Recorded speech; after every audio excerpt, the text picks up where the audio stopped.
அறுபடை வீடுகளில் இரண்டாம் படை வீடான திருச்செந்தூர் சுப்பிரமணிய சுவாமி கோவிலில் வழங்கப்படும் பிரசாதங்களில் முக்கியமானது பன்னீர் இலை விபூதியாகும்.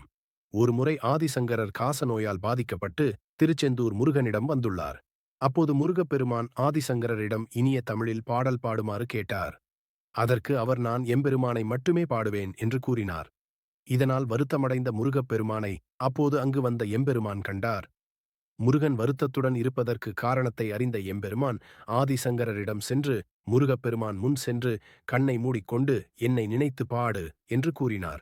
அதுபோலவே முருகப்பெருமான் முன் நின்று கண்ணை மூடிக்கொண்டு பாடினார் ஆதிசங்கரர். கண்ணை திறந்து பார்க்கும்போது முருகப்பெருமான் இருக்கும் இடத்தில் எம்பெருமான் இருந்தார். எம்பெருமான் தான் முருகன், முருகன்தான் எம்பெருமான் என்பதை உணர்ந்த ஆதிசங்கரர் முருகப்பெருமானிடம் மன்னிப்பு கேட்டு முருகனை பாடி காசநோயை குணப்படுத்த வேண்டும் என்று வேண்டினார். உடனே முருகப்பெருமான் இலையில் விபூதியை அவரிடம் கொடுத்தார். திருநீற்று பச்சிலையில் வைத்து கொடுக்கப்பட்ட இலை விபூதியை சாப்பிட்டதும் காசநோய் குணமாகியது. தேவர்களை சிறைப்பிடித்து கொடுமைப்படுத்திய சூரபத்மனிடம் தேவர்களை விடுவித்து முருகப்பெருமானிடம் சரணடையுமாறு வீரபாகு தேவன் கேட்டபோது சூரன் மறுத்தான். முருகப்பெருமானிடம் போர் புரிய தயாரானான்.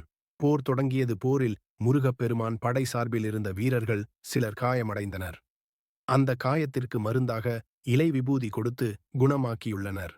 பின்னாளில் அதன் மகத்துவத்தை அறிந்து கோவிலை கட்டிய சாதுக்கள் பணியாற்றிய ஊழியருக்கு ஊதியமாக இலை விபூதியை கொடுத்துள்ளனர். பெற்றுக்கொண்ட ஊழியர்கள் விடலை கோவில் பிள்ளையார் அருகே வந்து அதை திறந்து பார்த்தபோது ஊதியத்திற்கு ஏற்ப பொற்காசுகள் ஆக மாறியிருந்ததாம். வேலை செய்யாதவர்களுக்கு வெறும் விபூதி மட்டுமே இருக்குமாம்.